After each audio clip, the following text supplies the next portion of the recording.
Good evening students, welcome to Saturday lecture on Newton's laws of motion. आज का lecture थोड़ा लंबा होने वाला है बिकॉज आज हम लोग बहुत सारी प्रॉब्लम्स डिस्कस करेंगे। Problems in the sense numerical problems, ठीक है। So let us start. तो लास्ट जो लेक्चर था, लास्ट लेक्चर्स जो थे उनमें हमने न्यूटन्स के 3 लॉ समझे थे और उनके बेसिस पे बहुत सारी प्रॉब्लम्स समझी थी। अब कॉम्पिटिशन्स में जिस जिस तरह की प्रॉब्लम्स आती है मैं वन बाय वन उन सभी प्रॉब्लम्स को एड्रेस करूँगा। देखिए, सबसे पहले हमने एक basic set of problems discuss करी थी जिनमें अगर मल्टीपल 2 3 4 ब्लॉक्स लटके हों, तो सपोज करें एक 10 kg का है कि 20 kg का है, तो लटके हों तो इन धागों के ऊपर टेंशन पूछी जाती थी। इन जनरल ये जो धागे होते थे ये मासलेस होते थे, हल्के होते थे। तो आई थिंक आपको इनका आंसर याद होगा कि इस धागे के ऊपर सिर्फ इसके वजन की टेंशन होगी और इस धागे के ऊपर इन दोनों के वजन की टेंशन होगी। इस धागे की टेंशन की वैल्यू हो जाती थी 100 न्यूटन। बिकॉज अगर मैं इसकी एफबीडी बनाऊंगा तो इसके ऊपर नीचे की ओर होगा खुद का वेट माने 100, ऊपर की ओर होगी इसकी टेंशन T1 T2। तो T1 को अगर 100 को बैलेंस करना है तो T1 को 100 होना पड़ेगा। अब अगर मैं इसकी एफबीडी बनाऊँ, खुद का वजन है 200, नीचे की ओर T1 है माने 100 और ऊपर की ओर T2 है तो T2 को 300 होना पड़ेगा। माने इसकी टेंशन इन दोनों के वजन के बराबर थी और इसकी टेंशन इसके वजन के बराबर थी। तो ये क्वेश्चन हम लोग कर चुके हैं।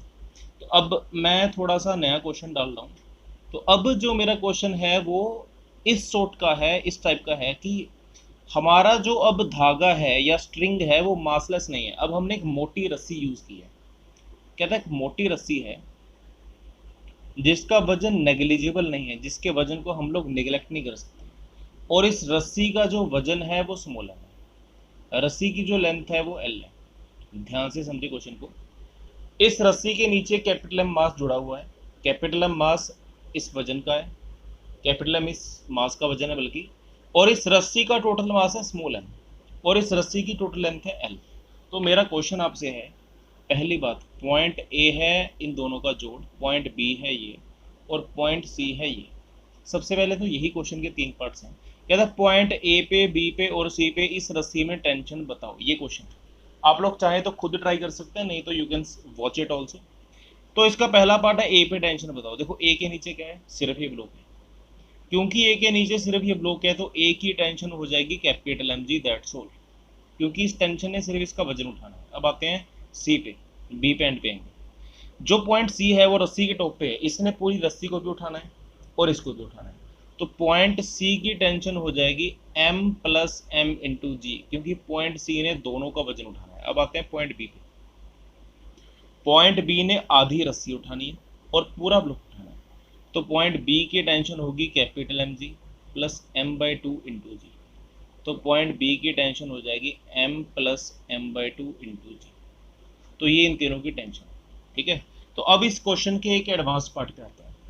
तो इस क्वेश्चन का एडवांस पार्ट मैं कुछ ऐसे बना सकता हूँ कि सपोज करें यही रस्सी है, इस रस्सी का मास भी स्मॉल एम ही है, इसकी लेंथ भी स्मॉल एल ही है, इसके नीचे एक कैपिटल M वजन का मास बांधा गया है।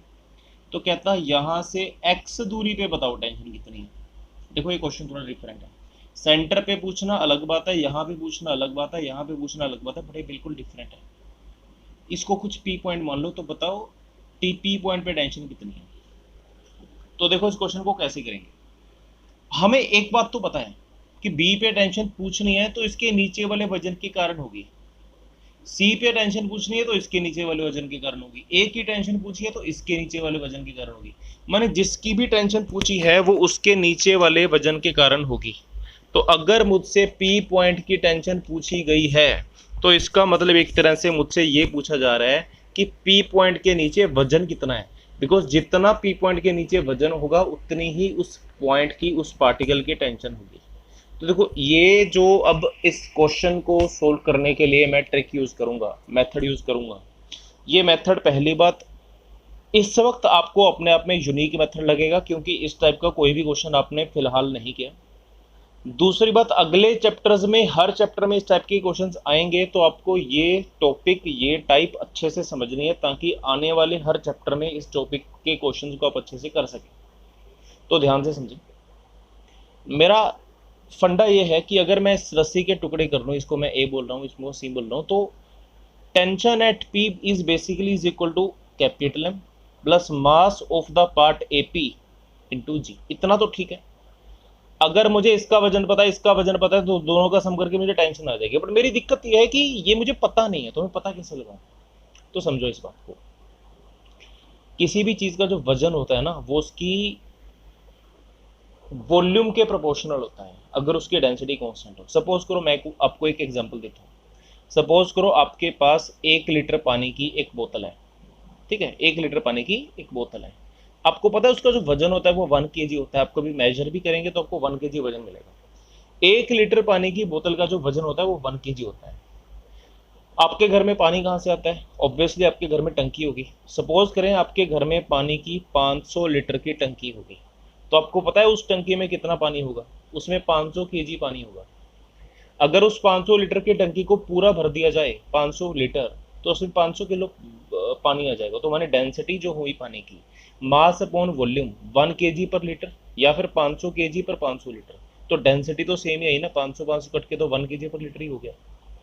तो अगर किसी क्वांटिटी का वजन बढ़ता है तो उसकी वॉल्यूम भी बढ़ती है।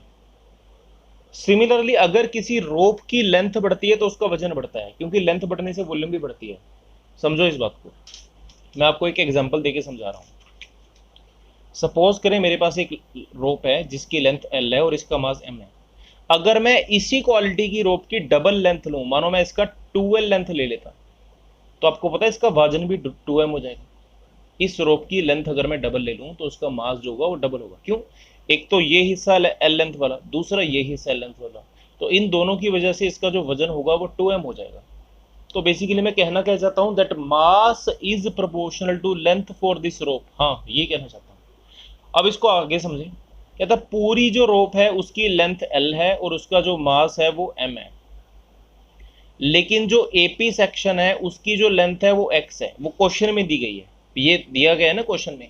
तो कहता AP जो सेक्शन है उसकी जो लेंथ है वो X है, इसका मास कितना है मुझे नहीं पता, इसको मैं MAP लिख रहा हूं। इस X लेंथ के हिस्से का वजन जो है मैं MAP लिख रहा हूं। तो अभी अभी मैंने आपको क्या कहा है, लेंथ डबल करने से मास डबल हो रहा है, तो मास और लेंथ प्रोपोर्शनल है। और आपको पता है अगर जो दो चीजें कांस्टेंट हो तो क्या करना चाहिए? अगर दो चीजें आपस में प्रोपोर्शनल हो तो उनका रेशियो कांस्टेंट होता है। मास को 500 गुना करने से अगर वॉल्यूम 500 गुना हो रही है तो मास अपॉन वॉल्यूम इस केस में और इस केस में सेम रहा, क्योंकि यहाँ पे भी मास अपॉन वॉल्यूम 1 kg पर लीटर है और यहाँ पे भी मास अपॉन वॉल्यूम 1 kg पर लीटर है। तो यहाँ पे अगर मैं इसको समझूं, मास अपॉन वॉल्यूम पहले केस में आया M/M और दूसरे केस में AP के केस में मास अपॉन वॉल्यूम आया MAP/X। इसको ध्यान से समझो। लेंथ डबल करने से मास डबल हो रहा है तो मास अपॉन लेंथ कांस्टेंट हो गया, ठीक है। सिमिलरली अगर लेंथ L है तो मास M है, लेंथ X है तो मास कितना है हमें नहीं पता, पर मास अपॉन लेंथ तो कांस्टेंट है। तो M/L is equal to MAP/X। इसको इक्वल करा M/L के, तो मास ऑफ AP की वैल्यू आ जाएगी X इंटू M/L, ठीक है। अब AP के मास की वैल्यू आ गई, ये हम लोग इसको यूज करेंगे। इसी की कमी थी ना बस। P पे टेंशन निकालने के लिए हमें ये 3 चीजें चाहिए थी, 2 पता थी, ये नहीं पता था। अब इसकी वैल्यू पता लग गई, यहां से पुट कर देते हैं। तो टेंशन एट P की वैल्यू बन गई M plus X into M/L into G। ये अपने P पॉइंट पे टेंशन आ गई। अब यहाँ पे आप लोग एक बात अच्छे से समझ लें कि क्वेश्चन में टेंशन का ग्राफ भी पूछा जा सकता है, तो अब वो ग्राफ बताना आपके लिए मुश्किल नहीं होना चाहिए। क्यों? क्योंकि यहां पे आ जाएगा X, यहां पे पूछी जाएगी टेंशन। तो देखो ऐसा है, अगर मैं यहां से X को मेजर करना शुरू करूं, इस पॉइंट पे X 0 थी और टेंशन कैपिटल Mg थी। इस पॉइंट पे X की वैल्यू L थी और टेंशन M प्लस Mg थी। यहाँ पे X की वैल्यू L/2 थी तो टेंशन की value M plus M/2 into G थी। किसी पर्टिकुलर X के ऊपर टेंशन की value M plus X/L into small m into G आएगी। देखो जैसे जैसे X बढ़ रहा है, जैसे जैसे हम लोग ऊपर जा रहे हैं X बढ़ रहा है तो टेंशन बढ़ रही है। यहाँ के कंपैरिजन में टेंशन ज़्यादा होगी। तो टेंशन तो ऊपर जाएगी, ये तो ठीक है। पहली बात, x की वैल्यू 0 से l तक वेरी कर रही है। जब x 0 है तो टेंशन है कैपिटल एम जी, जब x l है तो टेंशन है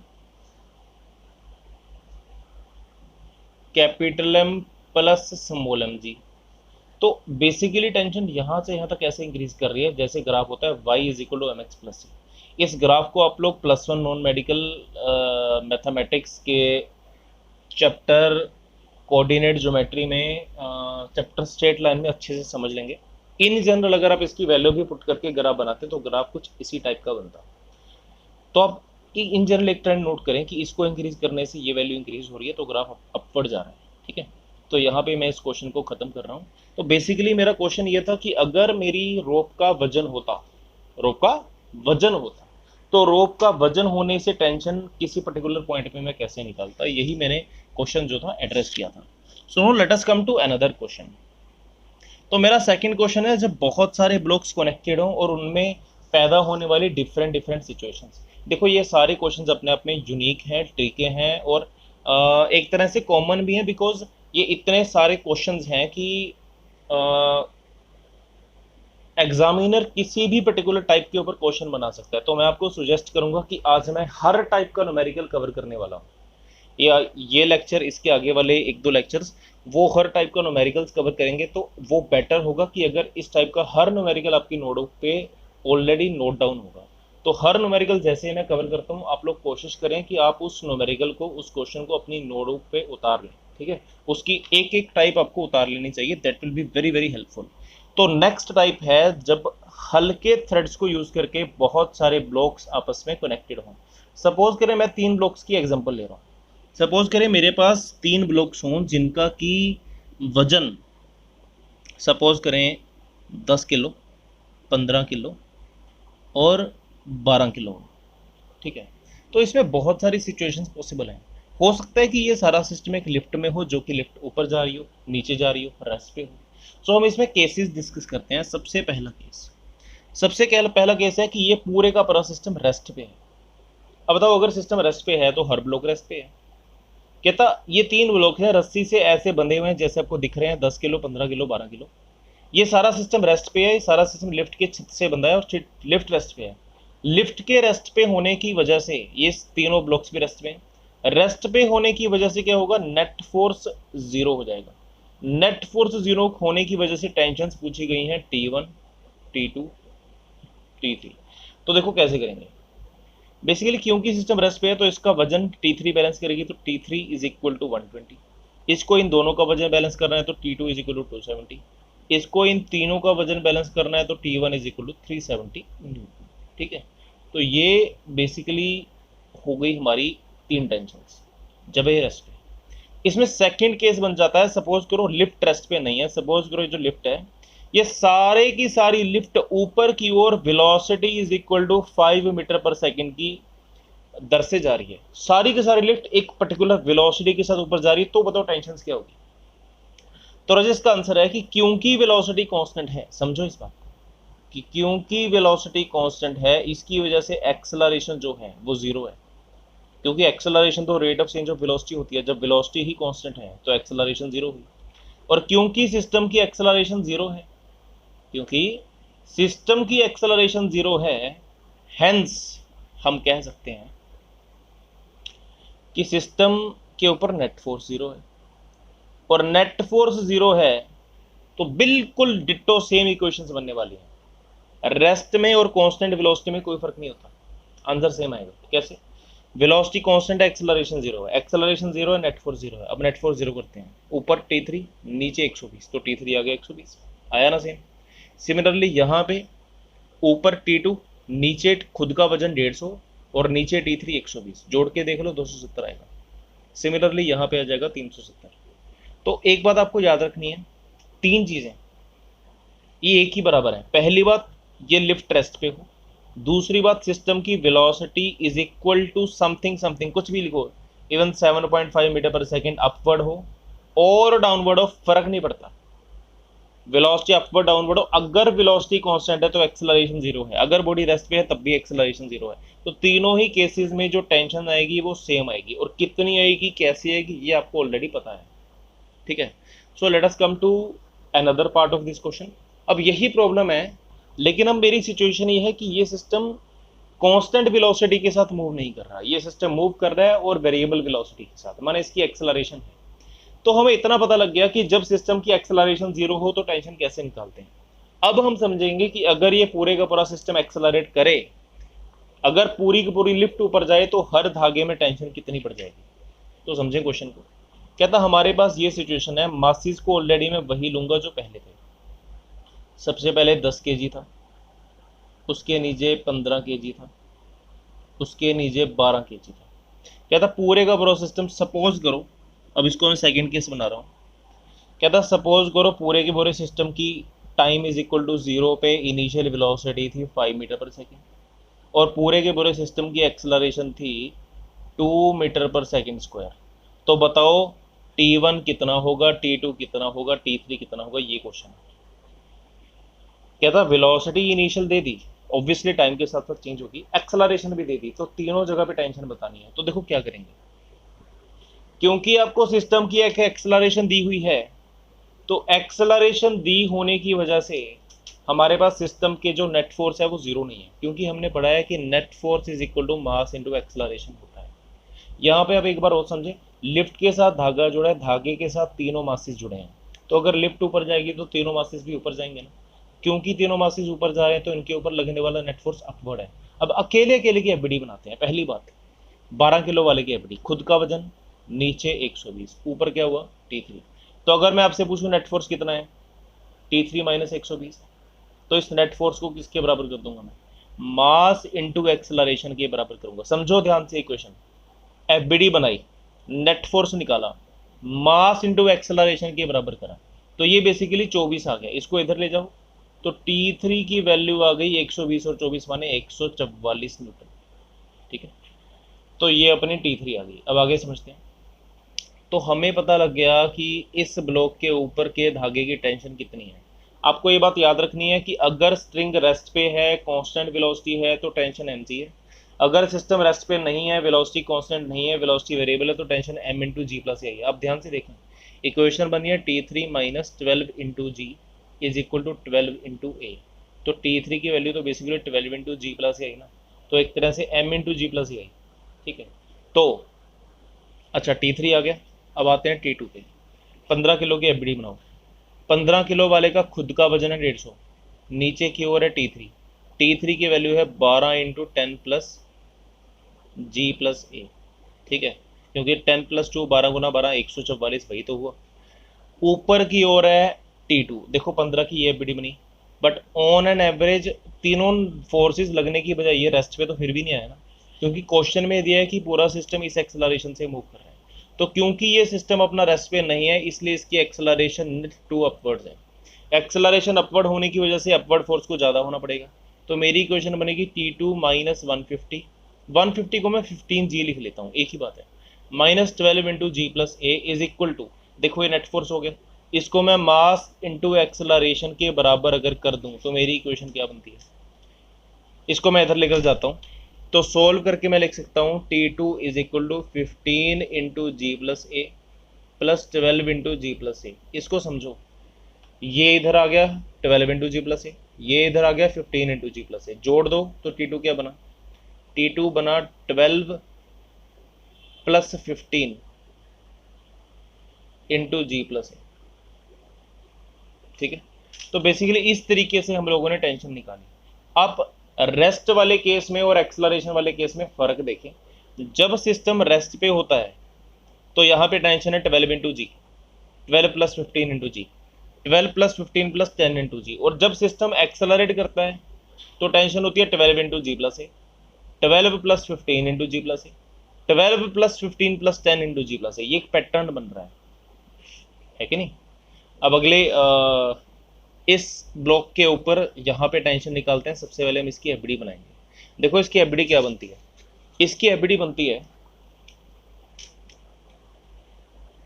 खुद का वजन नीचे की ओर 100, नीचे की ओर T2। अब T2 की वैल्यू तो मुझे पता ही लग गई, 12 प्लस 15 इंटू जी प्लस ए। अच्छा, आप लोग सोच रहे होंगे कि मैं इसको ऐसे क्यों लिख रहा हूँ, मैं इसको 27 गुना 12 मल्टीप्लाई करके आंसर बना के नहीं रहा। आंसर मैं चाहूँ तो बहुत जल्द बना सकता हूँ, बट आंसर ना बनाने का सिर्फ एक ही रीज़न है। आंसर ना बनाने का रीज़न सिर्फ और सिर्फ इतना है, ताकि हमें जनरल फॉर्मूला, जनरल मेथड पता लग जाए। हमें अगर जनरल फॉर्मूला पता होगा तो हम किसी भी सिचुएशन में आंसर बना लेंगे। अगर यहाँ का आंसर बना दूंगा तो अगले क्वेश्चन में आपको फिर से प्रॉब्लम आने वाली है, इसलिए मैं इसका एग्जैक्ट आंसर नहीं बना रहा। ठीक है, तो अब देखिए ऊपर की ओर लग रही है T1, बट सिस्टम की नेट एक्सलरेशन है A इज इक्वल टू 2। तो नेट फोर्स अगर मैं देखूं तो नेट फोर्स की वैल्यू होती है T1 minus 10 into g minus 12 plus 15 into g plus a is equal to 10 into a. इसको और इसको इधर ले जाके जब आप सोल्व करोगे तो कर कर के T1 की वैल्यू हो जाएगी 10 plus 12 plus 15 into g plus a. तो इन जनरल मैं आपको निचोड़ दे रहा हूँ। देखो ये जो आपने प्रॉब्लम सोल्व की, इसमें हमारे पास 3 मासेस थे, भले ही उनकी वैल्यू 10, 15 और 12 थी, बट मैं उनको M1, M2, M3 लिख रहा हूँ। अब इसमें 3 केस बनते हैं, T1, T2, T3। पहला केस ये था कि ये सारे का सारा सिस्टम या तो रेस्ट पे हो या फिर कांस्टेंट वेलोसिटी के साथ मूव करे। जब सिस्टम रेस्ट पे होता है या कांस्टेंट वेलोसिटी के साथ मूव करता है तो T1 की वैल्यू क्या हो जाती है? T1 की वैल्यू हो जाती है M1 plus M2 plus M3 into जी, जबकि इसकी वैल्यू हो जाती है M2 प्लस M3 इंटू जी, और इसकी वैल्यू हो जाती है M3 इंटू जी। और जब सारे का सारा सिस्टम ऊपर की ओर एक्सेलरेट करे, भले ही वेलोसिटी कितनी मर्जी हो, अगर एक्सेलरेशन ये है तो वेलोसिटी कितनी है फर्क नहीं पड़ता। तो यही टेंशन इनटू जी की बजाय जी प्लस ए बन जाती है। तो ये टेंशन बन जाएगी M1 plus M2 plus M3 into g plus a, और यही टेंशन बन जाएगी M2 plus M3 into g plus a, और ये टेंशन बन जाएगी M3 into g plus a. और इसका थर्ड केस है जब सारा सिस्टम एक्सेलरेट तो करे लेकिन डाउनवर्ड करे। उसमें क्या होता है, इसको समझने के 2 तरीके हैं। पहला तरीका थोड़ा शॉर्टकट है और आसान है समझना, वो ये कि एक्सेलरेशन, अगर इस केस में हम सोचें तो एक्सेलरेशन 0 है। भाई सिस्टम रेस्ट पे है तो एक्सेलरेशन 0 है, तो एक तरह से ये सिस्टम इंटू जी प्लस 0 वाला बन गया ना। जब 0 एक्सेलरेशन पे जी प्लस 0 है, अपवर्ड एक्सेलरेशन पे जी प्लस से है, तो हम डायरेक्शन वाइज सोचते हैं तो डाउनवर्ड एक्सेलरेशन पे जी माइनस होना चाहिए।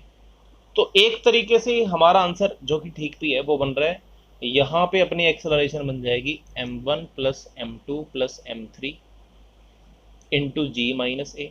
सिमिलरली एक्सेलरेशन जहाँ पे और यहाँ पे भी आ जाएगी। ये एक तरीका है। दूसरा तरीका सोचने का है कि हम FBD बना के सोचें।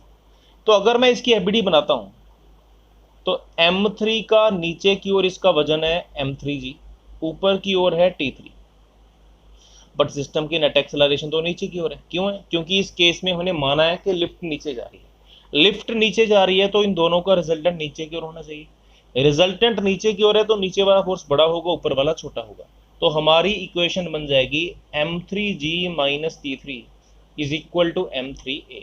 तो इसको सोल्व करके हमारी इक्वेशन बन रही है T3 is equal to M3 into g minus a. Similarly यहाँ पे टेंशन बन जाएगी M2 plus M3 into g minus a. तो आप एक बात समझें, समझने वाली बात यह है कि जब सिस्टम रेस्ट पे है तो टेंशन इस तरह से निकालनी है, और जैसे जैसे ऊपर जाएंगे टेंशन बढ़ती जाएगी। सिस्टम अपवर्ड एक्सेलरेट करता है तो टेंशन इंक्रीज करती है as shown here, system downward जाता है तो टेंशन डिक्रीज करती है एज शोन हियर। इसमें एक चौथा केस भी है, बट उसमें तीनों केसेस का आंसर सेम है। चौथा केस है कि सपोज करें लिफ्ट की तार टूट जाए, लिफ्ट की तार टूट जाए। जस्ट इमेजिन कि हमारी जो लिफ्ट है जो कि ऊपर जा रही थी, वो ऊपर जाते जाते उसकी रस्सी टूट गई, और लिफ्ट जो है वो अर्थ की एक्सेलरेशन ड्यू टू ग्रेविटी के रेट पे ही नीचे आने लग गई। तो एक तरह से ये इसका स्पेशल केस बन गया। हमने अभी भी पढ़ा है कि अगर सिस्टम नीचे की ओर एक्सेलरेट करे ए के रेट से तो टेंशन इतनी होती है। तो मैं कह रहा हूं फ्री फॉल का केस, फ्री फॉल का केस होता है कि जब लिफ्ट की केबल टूट जाए और lift acceleration due to gravity के रेट से ही नीचे आए। जब lift acceleration due to gravity के रेट से नीचे आएगी तो ए की वैल्यू हम लोग जी सब्स्टिट्यूट कर देंगे, तो g माइनस जी, जी माइनस जी, जी माइनस जी, 0 0 0 हो गया, और 0 इंटू एनीथिंग, 0 हुआ। तो तीनों ही केसेस में फ्री फॉल में एक्सेलरेशन जो है वो 0 0 0 है। मतलब इस पे भी कोई टेंशन नहीं, इस पे भी कोई टेंशन नहीं, इस पे भी कोई टेंशन नहीं। तो फ्री फॉल में जो धागे होते हैं वो रिलैक्स हो जाते हैं, उनमें कोई भी टेंशन नहीं बचती। तो यहाँ पे हम लोग इस कॉन्सेप्ट के क्वेश्चंस को ख़त्म करते हैं, ठीक है।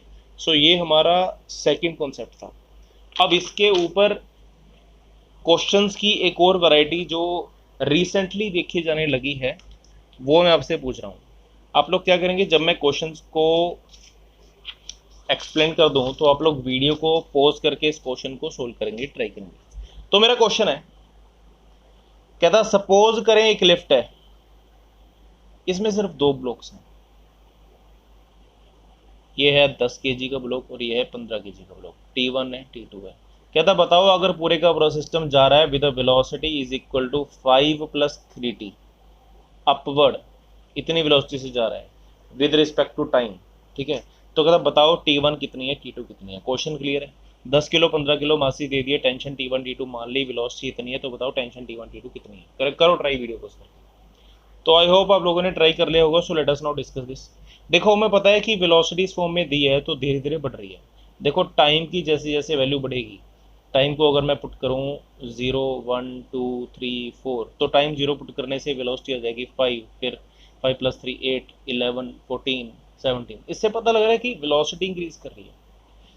अब वैसे तो मैं सीधा सोच सकता हूँ कि ये चीज़ u का काम कर रही है, ये चीज़ a का काम कर रही है, तो एक तरह से सिस्टम की अपवर्ड एक्सेलरेशन है। इनफैक्ट अगर मैं आपसे पूछूं एक्सेलरेशन कितनी है, तो एक्सेलरेशन 3 मीटर/सेकंड स्क्वायर है कि नहीं। तो क्योंकि सिस्टम की जो एक्सेलरेशन है वो 3 मीटर/सेकंड स्क्वायर है, तो कहता टेंशन बताओ। तो देखो टेंशन T1 क्या हो जाएगी, 10 + 15 into 10 + 3 upward is equal to 25 × 13। 25 × 13 कितना होता है, 325। अब यहाँ पे टेंशन कितनी आई, 15 × 10 + 3, 15 × 13 बराबर है 195 न्यूटन। तो इस तरीके से आप लोग इस स्ट्रिंग की टेंशन्स निकाल सकते हैं, ठीक है। तो ये एक रीसेंट वैरायटी थी क्वेश्चन की। Let me ask you another question. Suppose करें इसी टाइप का एक क्वेश्चन दे रहा हूँ आपको। कहता है कि लिफ्ट है, यहाँ पे 2 ब्लॉक्स हैं 5 kg एंड 7 kg। कहता T1 और T2 बताओ अगर सिस्टम की वेलोसिटी डाउनवर्ड है, वेलोसिटी डाउनवर्ड है और वेलोसिटी की वैल्यू है 10 + 2t। करो ट्राई। तो मैं सोल्व कर रहा हूँ, आई होप आप लोगों ने वीडियो पॉज करके ट्राई कर लिया होगा। T1 की वैल्यू हो जाएगी 5 + 7 इंटू 10 - 2, क्योंकि डाउनवर्ड एक्सेलरेशन है। इसकी वैल्यू बन जाएगी 8 × 12 दैट इज इक्वल टू 96, और इसकी टेंशन आ जाएगी 7 × 10 - 2, 7 × 8 that is equal to 56 newton. तो इस तरीके से आपको ये क्वेश्चन सोल्व करना है, ठीक है। सो अब हम डिस्कस करेंगे third concept that is monkey problems. So समझें इस बात को, मंकी प्रॉब्लम्स।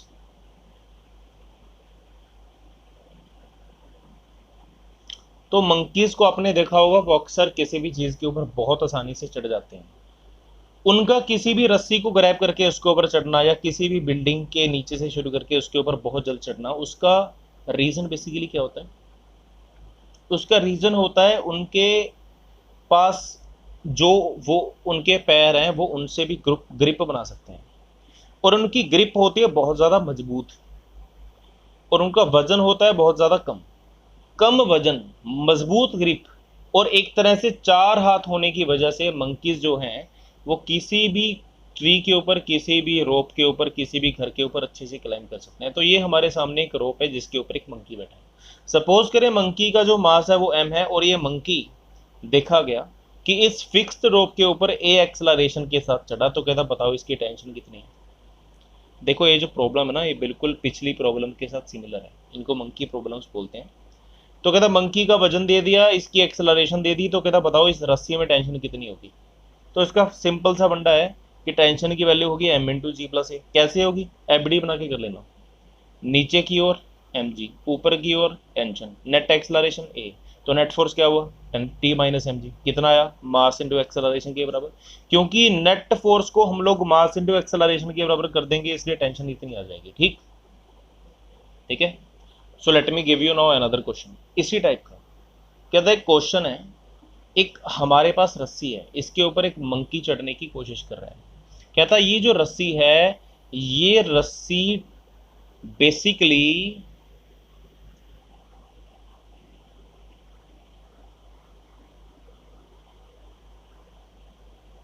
250 न्यूटन से ज्यादा टेंशन बर्दाश्त नहीं कर सकती। माने अगर 250 न्यूटन से ज्यादा टेंशन हुई तो रस्सी टूट जाएगी।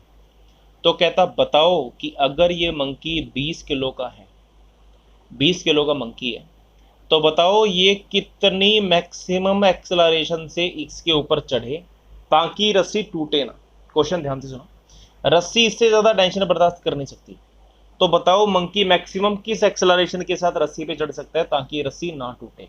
ठीक है, सो आप सोल्व करें। ओके, तो आई होप आप लोगों ने सोल्व कर लिया होगा। So now let us discuss this question. तो इस क्वेश्चन का फंडा ये है कि हमें पता है tension is equal to m into g plus a. तो हम कह सकते हैं tension is equal to 20 into 10 plus a. ठीक है, तो क्योंकि टेंशन की मैक्सिमम वैल्यू 250 है, तो tension is basically always less than equal to 250। इसकी वैल्यू जो है टेंशन की वो यहाँ पे पुट कर देते हैं, क्योंकि टेंशन की एक्चुअल वैल्यू इतनी है और टेंशन इससे कम है, तो ये वैल्यू भी तो इससे कम हुई ना। तो अब कह सकते हैं 20 into 10 plus a is less than equal to 250, क्योंकि ये टेंशन है और टेंशन इससे कम है। अब जीरो के साथ जीरो कैंसिल, 2 को इधर ले जाओ, तो हम कह सकते हैं 10 plus a is less than equal to 25/2। 25/2 हो गया 12.5। 10 को इधर ले जाओ, then a is less than equal to 12.5 minus बराबर है 2.5। तो एक्सेलरेशन 2.5 मीटर पर सेकेंड स्क्वायर से कम ही होनी चाहिए। ये अपनी वैल्यू है। क्लियर है? ठीक है, तो इस तरीके से आप लोगों को ये क्वेश्चन समझना था। ठीक है, सो आई विल सजेस्ट कि आप लोग एक बार ब्रेक लेकर वीडियो पॉज कर रिवाइंड करके इसको दोबारा से पढ़ लें, क्योंकि ये इंटरेस्टिंग और अच्छे क्वेश्चन हैं। So now let us discuss another question. Suppose करें आपके पास एक और मंकी प्रॉब्लम है। यहाँ पे ये रस्सी है, इसके साथ एक मंकी अटैच्ड है और इसकी टेल को एक बेबी मंकी ने पकड़ा हुआ है, और इसके साथ ही एक और मंकी है, वो जा रहा है नीचे की ओर। इसका वजन है 10 किलो, इसका वजन है 15 किलो और इसका वजन है 5 किलो। कहता है इसकी जो एक्सेलरेशन है वो 2 मीटर पर सेकंड स्क्वायर है। ठीक है, और इसकी जो एक्सेलरेशन है वो नीचे की ओर है 4 मीटर पर सेकंड स्क्वायर। ठीक है, तो कहता देखा गया कि जब ये इस रेट पे जा रहे थे तो ये जो धागा था इट जस्ट ब्रेक्स, जस्ट टूट गया। तो बताओ ये जो धागा है ये बेसिकली कितनी मैक्सिमम टेंशन बर्दाश्त कर सकता है। ध्यान से समझे क्वेश्चन। 3 मंकी दे दिए, तीनों का वजन दे दिया, तीनों की एक्सेलरेशन दे दी। जब ये इसके साथ कनेक्टेड है तो दोनों की एक्सेलरेशन सेम हुई, और देखा गया इस सिचुएशन में ये धागा यहां से टूट गया।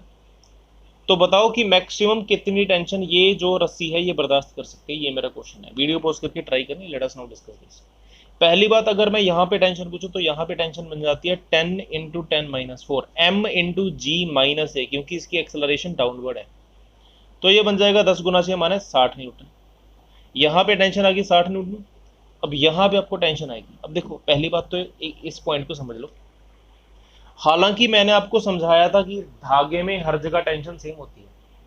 किसी भी धागे में, किसी भी रस्सी में, किसी भी पुले में, किसी भी रोप में हर जगह टेंशन सेम होती है। पर आपको याद है एक बिल्कुल फर्स्ट प्रॉब्लम जो हमने डिस्कस की थी, हमने जो वेरी फर्स्ट प्रॉब्लम डिस्कस की थी रजय, वो ये वाली प्रॉब्लम थी जिसमें हमारी रस्सी में वजन था।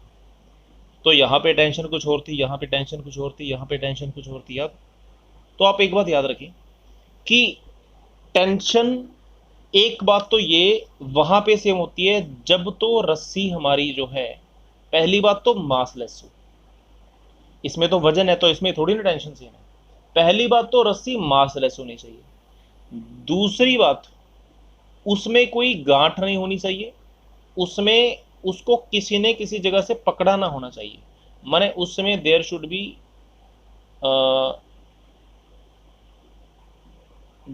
No sharp end. अब जब कोई मंकी किसी रस्सी को एक जगह से अपने हाथ से पकड़ेगा तो वहां पे तो शार्प एंड बन गया ना, तो उसके ऊपर टेंशन कुछ हो रहा है, नीचे टेंशन कुछ हो रहा है, समझे इस बात को। ये जो रस्सी है इसका ये जो पॉइंट है, इसके ऊपर के हिस्सों को इसका वजन बर्दाश्त करना पड़ेगा, पर इसके नीचे के हिस्से को इसका वजन बर्दाश्त करना नहीं पड़ेगा। तो यहाँ पे टेंशन ऑब्वियसली कम है और यहाँ पे टेंशन ऑब्वियसली ज्यादा है, समझो इस बात को। यहाँ पे टेंशन ज्यादा है, यहाँ पे टेंशन कम है, क्योंकि इसको इस बंदर का, इस मंकी का वजन नहीं उठाना, जबकि इसको इस मंकी का वजन उठाना है। तो यहाँ पे टेंशन ज्यादा होगी। माने अगर यहाँ पे टेंशन है T1 और यहाँ पे टेंशन T2 है, तो T1 सिर्फ इसकी वजह से है, जबकि T2 इन दोनों की वजह से है। तो मैंने T1 तो निकाल ली, अब मैं T2 निकालूंगा। तो T2 निकालने के लिए हम इस सिस्टम की एफबीटी बना सकते हैं, इनको हम एक मानेंगे, ठीक है। तो let us make their FBT. तो देखो ये हमारा मंकी है, तो देखो इसका वजन है 20 किलो,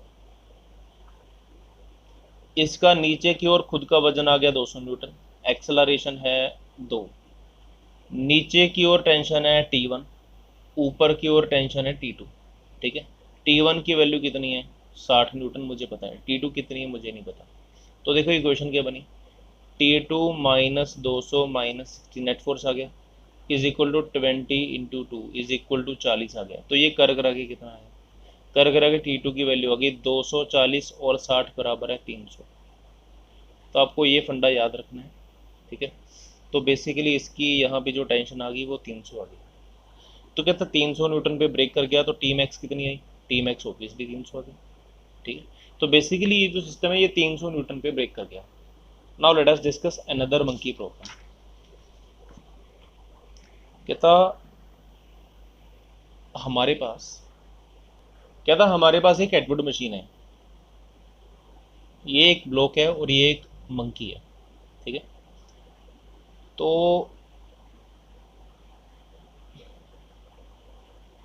ये जो ब्लॉक है ये 20 kg का है, ठीक है। और ये जो मंकी है ये है 15 kg का। इस क्वेश्चन के कई पार्ट बनाए जा सकते हैं, यहाँ से ये जो सिस्टम है ये फिक्स्ड है। तो क्वेश्चन का पहला पार्ट बन सकता है जो आप देख सकते हैं कि अगर मंकी ने रस्सी को जस्ट पकड़ा है, monkey just holds the rope, ठीक है। अगर मंकी ने रोप को जस्ट पकड़ा है तो बताओ कि दोनों की एक्सेलरेशन कितनी हुई। जब जस्ट पकड़ा है तो बेसिकली ये हल्का है ये भारी है, तो ये ऊपर जाएगा ये नीचे जाएगा, दोनों की एक्सेलरेशन निकालनी है। बट ये एटवुड मशीन का नॉर्मल क्वेश्चन है, ये हमने कई बार किया है तो ये मैं डिस्कस नहीं करूंगा। दूसरा क्वेश्चन दिखा गया कि कहता मंकी ने ऊपर की ओर एक्सेलरेट करना शुरू किया एक ए एक्सेलरेशन से। तो कहता अगर मंकी की एक्सेलरेशन ए है ऊपर की ओर, such that 20 kg block fix रहता है। कहता ये इस रेट पे एक्सेलरेट करता है कि ये जो ब्लॉक है ये ना ऊपर जाता है ना नीचे जाता है। तो बताओ ए कितना है। Question clear. कहता कि अगर ये फिक्स रहता है तो बताओ इसको किस दर पे एक्सेलरेट करना पड़ेगा, ये मेरा क्वेश्चन है। तीसरा क्वेश्चन बन सकता है कि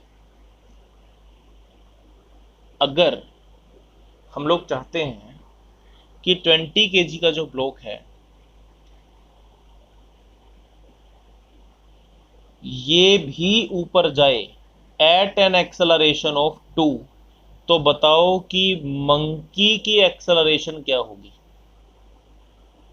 समझो इस बात को, अगर इसकी एक्सेलरेशन 2 होगी ऊपर की ओर तो इसकी एक्सेलरेशन कितनी है। So let us come on each of this question, ये तो आप लोग कर लेंगे। दूसरा क्वेश्चन है कि बताओ इसकी एक्सेलरेशन कितनी होगी सच दैट ये फिक्स रहे। समझो इस बात को। दूसरे क्वेश्चन दूसरा क्वेश्चन कहता है कि ये फिक्स्ड है, ये फिक्स्ड है तो इसकी एफबीटी बना लो, नीचे को 200 ऊपर को टेंशन। अगर ये फिक्स्ड है तो नेट फोर्स 0 है, नेट फोर्स 0 तो टेंशन को 200 होना पड़ेगा। टेंशन इसके लिए 200 है तो इसके लिए भी 200 है। अब मंकी की एफबीटी समझो, नीचे की ओर है इसका वजन, वजन कितना है 150, ऊपर की ओर है टेंशन, टेंशन कितनी है 200। तो मंकी के ऊपर नेट फोर्स कितना पड़ा, मंकी के ऊपर नेट फोर्स पड़ा 200 माइनस 150 बराबर है 50। नेट फोर्स को किसके बराबर कर देंगे, मास इंटू एक्सेलरेशन की। तो मंकी की एक्सेलरेशन 50/15 बराबर है 10/3 मीटर पर सेकंड स्क्वायर। आई क्या नहीं आई? ठीक है, तो ये बेसिकली हमारे जो है ब्लॉक को फिक्स करके मंकी की एक्सेलरेशन जो है वो 10/3 आ गई। ठीक है, थर्ड क्वेश्चन पे आते हैं। थर्ड क्वेश्चन कहता है कि अगर हमारे 20 kg ब्लॉक की एक्सेलरेशन 2 है अपवर्ड, तो बताओ कि मंकी को कितनी एक्सेलरेशन देनी पड़ेगी। माने मंकी किस एक्सेलरेशन के साथ इस रस्सी पे चढ़े ताकि वो ब्लॉक को भी 2 की एक्सेलरेशन के साथ अपवर्ड खींच ले। तो समझो इस बात को, अगर इसकी एक्सेलरेशन 2 है, मैं इसको ना नई फिगर बना रहा हूं।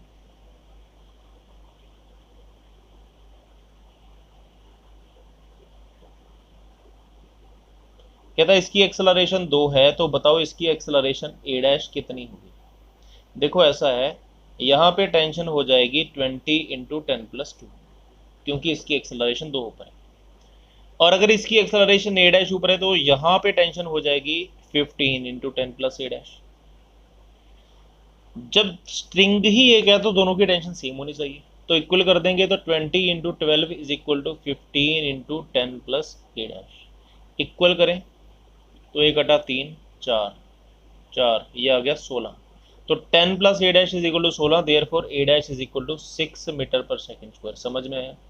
ठीक है, तो बेसिकली मंकी को 6 की एक्सेलरेशन से मूव करना पड़ेगा अगर ये चाहता है कि ब्लॉक की 2 की एक्सेलरेशन अपवर्ड हो।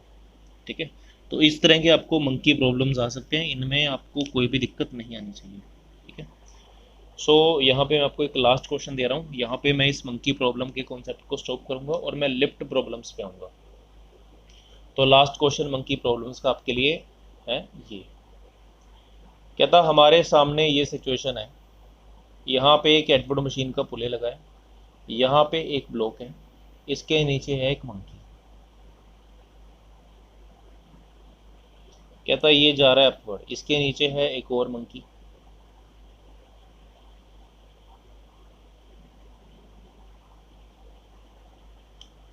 और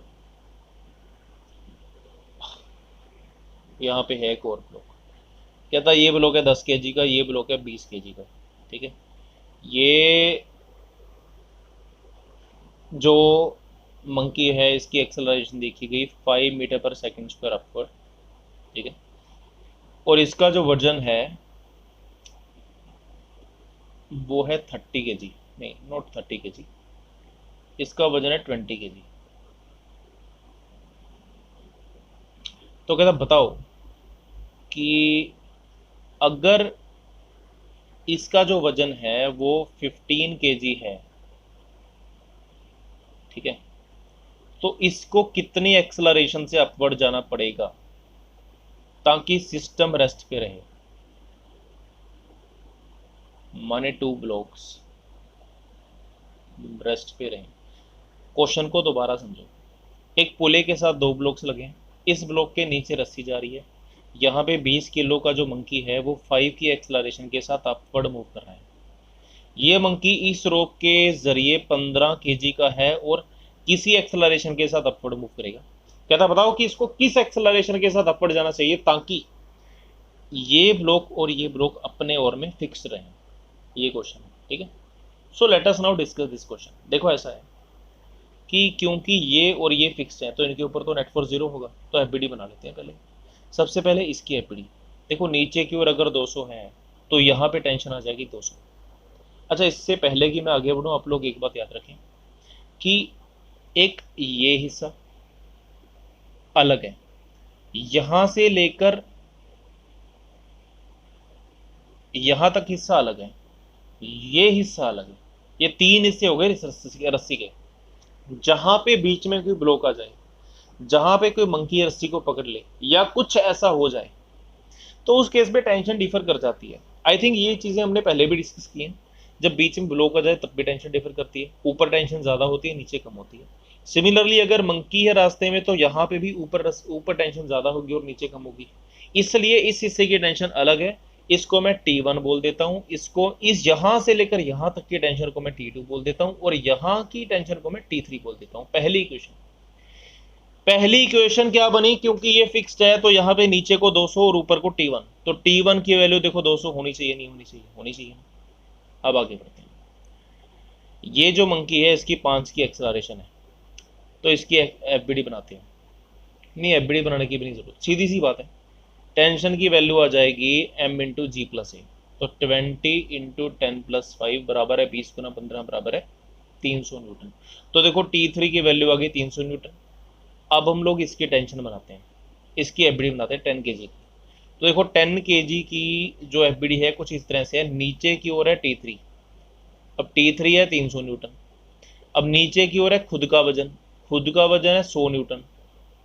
देखो खुद का वजन हो गया, टेंशन होगी, ऊपर की ओर है T2, बट है रेस्ट पे, यही कहा है ना क्वेश्चन में कि ये रेस्ट पे है। रेस्ट पे है तो नेट फोर्स जीरो है, नेट फोर्स जीरो है तो T2 की वैल्यू 300 और 100 बराबर है 400 न्यूटन आ गई। समझो इस बात को, ये टेंशन 300 न्यूटन, ये टेंशन 200 न्यूटन, और इसको यूज करके हम लोगों ने फाइंड आउट कर लिया कि ये टेंशन T2 बेसिकली 400 न्यूटन होनी चाहिए। अब आगे बढ़ते हैं, इस मंकी के ऊपर आते हैं। ये जो मंकी है मुझे पता है इसके नीचे जो रस्सी है इसमें टेंशन T1 है, इसके ऊपर की जो टेंशन है, इसके ऊपर की जो टेंशन है वो 400 है। अब इस मंकी की एफडी बना लेते हैं। ऊपर की टेंशन 400, नीचे की टेंशन 200। एक्सेलरेशन कितनी है मुझे नहीं पता, पर वजन 15 किलो है। हाँ, तो देखो ऐसा है, इसके ऊपर नेट फोर्स खुद का वेट भी तो है, खुद का वेट कितना आ जाएगा 15 into g, that is equal to 150। तो अगर मैं आपसे इसके ऊपर नेट फोर्स पूछूं तो नेट फोर्स की वैल्यू आ गई 400 माइनस 200 माइनस 150, ये नेट फोर्स आ गया। This is equal to mass into acceleration. Now let us solve this question. तो देखो ऐसा है, नेट फोर्स की वैल्यू ये रही, मास ये रहा, एक्सेलरेशन ये रही, इसकी वैल्यू कर करा के 50 आ जाएगी। तो 50 इज इक्वल टू 15 है, ये आ गया 3, ये आ गया 10, देयरफॉर ए की वैल्यू आ गई 10/3, यही हमारा आंसर है। तो इस मंकी को 10/3 की एक्सेलरेशन के साथ अपवर्ड मूव करना चाहिए, तभी जाके ये दोनों ब्लॉक्स रेस्ट पे आएंगे। अगर ये इससे आगे पीछे किसी एक्सेलरेशन के साथ जाएगा तो ये ब्लॉक्स रेस्ट पे नहीं रह पाएंगे। So this problem concludes our concept of monkey problems. Now let us discuss the concept of lift problems. Lift problems पे आते हैं। देखिए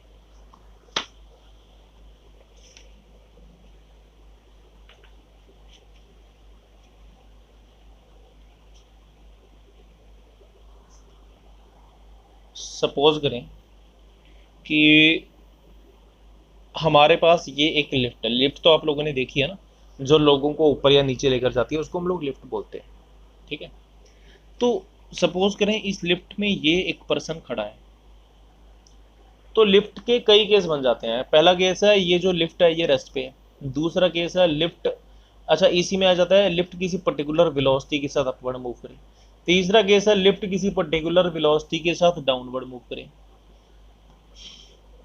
ये तीनों एक मानता हूं मैं। दूसरा केस है लिफ्ट किसी पर्टिकुलर एक्सेलरेशन के साथ अपवर्ड मूव करे। तीसरा केस है लिफ्ट किसी पर्टिकुलर एक्सेलरेशन के साथ डाउनवर्ड मूव करे। तीनों केसेस में हमें पता लगाना है कि यहाँ पे इस इंसान के पैरों के नीचे नॉर्मल एक्शन क्या है। सबसे पहले तो आप लोग ये समझे कि नॉर्मल एक्शन यहाँ पे किस डायरेक्शन में लगती है और क्यों लगती है। देखो ऐसा है, दो फ्लैट सरफेसेस के बीच में लगने वाले फोर्सेस को हम लोग नॉर्मल एक्शन कहते हैं, ठीक है। इंसान जब किसी भी सरफेस पे, किसी भी फ्लोर पे, किसी भी फर्श पे, किसी भी ज़मीन पे खड़ा होता है तो धरती उस इंसान को नीचे की ओर खींचती है। और अगर अगर धरती उसको नीचे की ओर खींच रहा है तो टेक्निकली होना तो ये चाहिए ना कि वो धरती में धंस जाए। क्यों नहीं धंसता? वो इसलिए नहीं धंसता क्योंकि फर्श इतना ज़्यादा सॉलिड और स्ट्रक्चर्ड होता है कि वो उस इंसान के पैरों को ऊपर की ओर पुश करता है ताकि वो नीचे ना जाए। रेत में और फ्लोर में यही तो फर्क होता है। रेत में ग्रेविटी की वजह से इंसान के पैर जमीन में धंस जाते हैं, दलदल में इंसान के पैर ग्रेविटी की वजह से नीचे धंस जाते हैं। बट रेत और दलदल के छोड़ के जितने बाकी सरफेसेस के बारे में हम सोचते हैं, फॉर एग्जांपल नॉर्मल सूखी ज़मीन हो गई या फ्लोर हो गया या लिफ्ट का फ्लोर हो गया, वहाँ पे इंसान नीचे नहीं धंसता। क्यों नहीं धंसता? रीजन बीइंग यहाँ का जो सरफेस है वो इसको ऊपर की ओर नॉर्मल एक्शन लगाता है, जिसकी वजह से इसके वेट को हम लोग काउंटर कर पाते हैं, ठीक है। तो अब इसको आगे समझते हैं। सपोज करें ये भी इंसान रेस्ट पे है या किसी कांस्टेंट वेलोसिटी के साथ जा रहा है, तो तीनों ही केसेस में एक्सेलरेशन तो जीरो है, एक्सेलरेशन जीरो है तो नेट फोर्स जीरो है। तो अगर मैं आपसे पूछूं कि इस केस में लिफ्ट इसको कितना नॉर्मल एक्शन दे रही है, तो नॉर्मल एक्शन हुआ mg। इस केस में आते हैं, क्योंकि सिस्टम की नेट एक्सेलरेशन अपवर्ड है तो नेट फोर्स अपवर्ड है, तो इक्वेशन बनी net force is equal to mass into acceleration. तो नॉर्मल एक्शन क्या आ गया, m/g प्लस है। ठीक है, तो इस केस में इक्वेशन बनी n is equal to m/g plus a। अब इस केस में आते हैं, क्योंकि नेट एक्सेलरेशन डाउनवर्ड है तो नीचे वाला फोर्स बड़ा हो गया, ऊपर वाला छोटा हो गया, तो mg minus n is equal to m/a हो गया। तो नॉर्मल की वैल्यू आई m/g माइनस है, तो यहाँ पे नॉर्मल की वैल्यू होगी m/g माइनस। इनफैक्ट बिल्कुल पिछले केस जैसा सेम रिजल्ट है। एक बात याद रखनी है, सिस्टम रेस्ट पे है या कांस्टेंट वेलोसिटी है तो n is equal to mg, system upward accelerating है तो m/g प्लस है, डाउनवर्ड एक्सेलरेटिंग है तो m/g माइनस है। ठीक है, तो इस तरीके से आप लोगों को इस कॉन्सेप्ट को समझना था। लिफ्ट का कॉन्सेप्ट बेसिकली प्रेटी इजी है, it is a very very easy concept. अब आते हैं डिटर्मिनेशन ऑफ वेट पे। पहले हमें यह समझना पड़ेगा कि वेट और मास में फर्क क्या होता है। वेट वर्सेस मास। वेट हम बोलते हैं किसी भी बॉडी के वजन को, वजन, और मास बोलते हैं उसके क्वांटिटी ऑफ मैटर को। अब मैटर बोलते हैं हिंदी में पदार्थ को। ठीक है, किसी भी बॉडी में पदार्थ कितना है उसको हम मास बोलते हैं, और उस पदार्थ का वजन कितना है उसको हम वेट बोलते हैं। इसका फंडा समझाता हूं। ऐसा है, वेट जो होता है ना वो एक तरह का फोर्स होता है। धरती माने अर्थ किसी बॉडी को किस फोर्स के साथ नीचे खींचती है उसको उसका वजन बोलते हैं। सपोज करें मेरे पास कोई ऑब्जेक्ट है जिसका कि वजन है 10 किलो। ठीक है, बोलने में हम उसको वजन बोलते हैं, बट एक बात बताऊं, इंग्लिश में इसको मास बोलते हैं। सो 10 kg is the mass of that object. चलिए मान लिया 10 kg इसका मास है, तो इसका वेट क्या हुआ। अभी अभी मैंने आपको डिफाइन किया, वेट इज डिफाइंड एज, इसके टेक्निकल डेफिनेशन लिख रहा हूं, ध्यान से समझना। Weight of a body is defined as the force with which the earth attracts a body।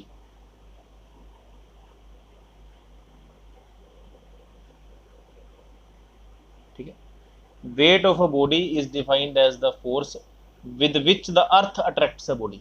अब खुद सोचो, किसी बॉडी का मास अगर m हुआ, m kg हुआ, मास की यूनिट kg होती है, एक बात आपको याद रखनी है, और वेट क्योंकि फोर्स है तो वेट की यूनिट न्यूटन होती है।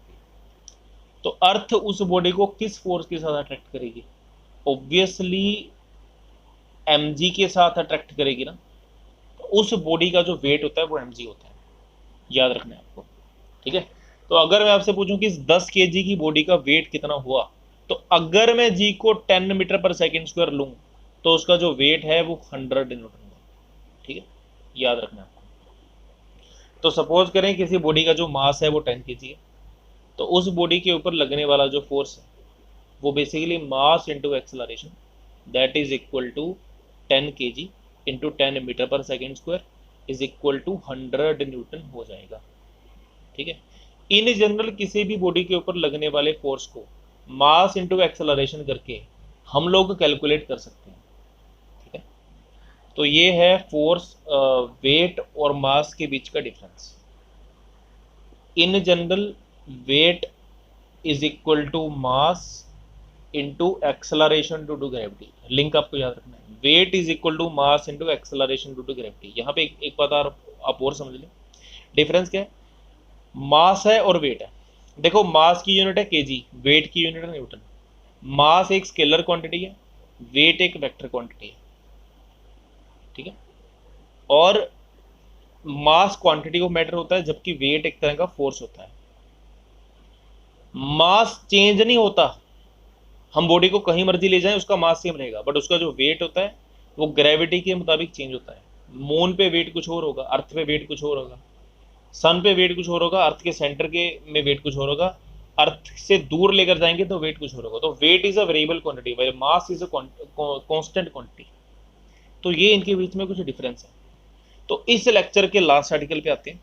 इस लेक्चर का लास्ट आर्टिकल है कि लिफ्ट में अगर हम किसी बॉडी का वेट मेजर करने की कोशिश करें, उस बॉडी के नीचे एक वेटिंग मशीन रखें, तो उस बॉडी का वेट हम लोग कैसे कैलकुलेट करते हैं। एक बात आपको याद रखनी है, wait of a body is equal to normal reaction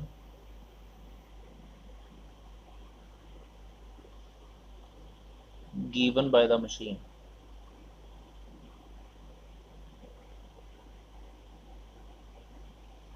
divided by acceleration due to gravity। देखो ये जो मैंने अब लिखा है ना, ये वो प्रैक्टिकल प्रोसेस है जिसके थ्रू कोई भी वेटिंग मशीन किसी भी बॉडी का वेट बताती है। देखो ऐसा है, सपोज करें आप किसी फ्लोर के ऊपर खड़े हुए या आप किसी मशीन के ऊपर खड़े हुए, तो उस मशीन को आपका मास नहीं जज होता। वो मशीन, आप मशीन को क्या पता आप में कितना मैटर है, मशीन सिर्फ आपका वेट महसूस कर सकती है। क्यों? सपोज करें ये मशीन है, ये इसका स्केल लगा है और ये इसकी सुई है, ठीक है, इसका अंदर स्केल घूमता है। और सपोज करें जैसे ही आप लोग इसके ऊपर खड़े हुए, सपोज करें आप इसके ऊपर खड़े हैं और इसका जो वेट है वो 70 केजी बताता है। इसका मतलब आपके अंदर जो जितना भी पानी है या ब्लड है या जो बॉडी है, जितना आपके अंदर क्वांटिटी है, उसका जो मास है वो 70 केजी है। अब इसने तो आपको टच भी नहीं किया, तो इसको कैसे पता आपके अंदर इतना मैटर है? नहीं पता लगे ना।